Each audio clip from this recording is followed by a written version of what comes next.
नमस्कार। आवाज़ इंडिया में आपका स्वागत है।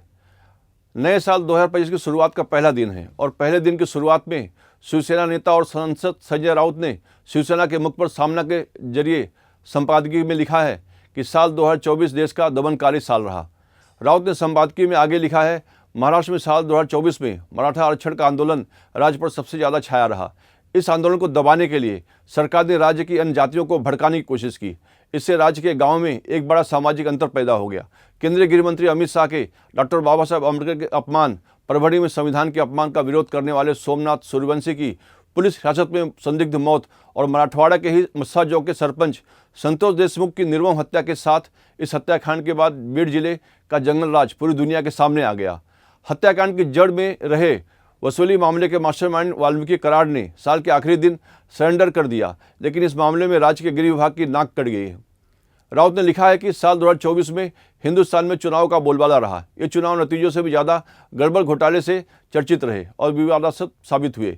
लोकसभा चुनाव में भारतीय जनता पार्टी ने 400 का पार का नारा दिया था, लेकिन वोट प्रतिशत में संदिग्ध बदलाव के बावजूद बीजेपी लोकसभा में बहुमत से दूर रह गई।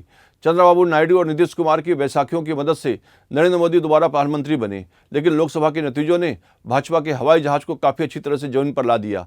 राउत ने आगे ये भी लिखा कि चुनाव के बाद बीजेपी ने प्रभु राम का इन चुनाव के मौके पर अर्धनिर्मित राम मंदिर की प्राण प्रतिष्ठा प्रधानमंत्री मोदी के शुभ हाथों से करवा ली, लेकिन ये अयोध्या के लोग ही थे जिन्होंने राम का सौदा करने वाले बीजेपी को सबक सिखाया। फैजाबाद सीट का मतलब अयोध्या में भाजपा सीधे मुंह के बल गिरी। इसे 2024 की एक अहम यादगार कहा जा सकता है। इसके बाद हरियाणा, जम्मू कश्मीर और उसके बाद महाराष्ट्र और झारखंड राज्यों में विधानसभा चुनाव हुए। लोकसभा चुनाव में संदिग्ध अनियमितताओं के कमी से सावधान हुए हुक्मरानों ने चुनाव आयोग से हाथ मिलाकर हरियाणा तथा महाराष्ट्र विधानसभा चुनाव में भी वोट के आंकड़ों के साथ बड़ा खेला खेला। इन दोनों राज्यों में बीजेपी ने आखिरी घंटे में ईवीएम के दुरुपयोग से बढ़े हुए मतदान के दम पर जीते, लेकिन इस नतीजे के खिलाफ इन दोनों ही राज्यों के गांव के मतदाताओं में भारी असंतोष है। इससे जब सोलापुर जिले के मारकवाड़ी गांव ने सरकारी तंत्र को किनारे पर ईवीएम के बजाय बैलेट पेपर पर फिर से मतदान करने का फैसला किया, तो सरकार और चुनाव आयोग के पैरों तले जमीन खिसक गई। सरकार और आयोग ने पुनः मतदान की इस योजना को विफल कर दिया।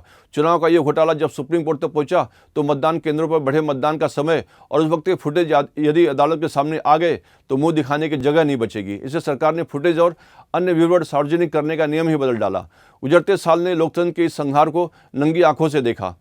आखिर में संजय राउत ने भविष्य में मोदी सरकार के तख्ता पलटने की तरफ इशारा करते हुए कहा कि गुजरते साल में हिंदुस्तान के पड़ोसी देशों में जनता के आक्रोश के चलते सरकारों का तख्ता पलट हुआ। दमनकारी साल में बीतता हुआ देख हिंदुस्तान में वह दिन दूर नहीं है।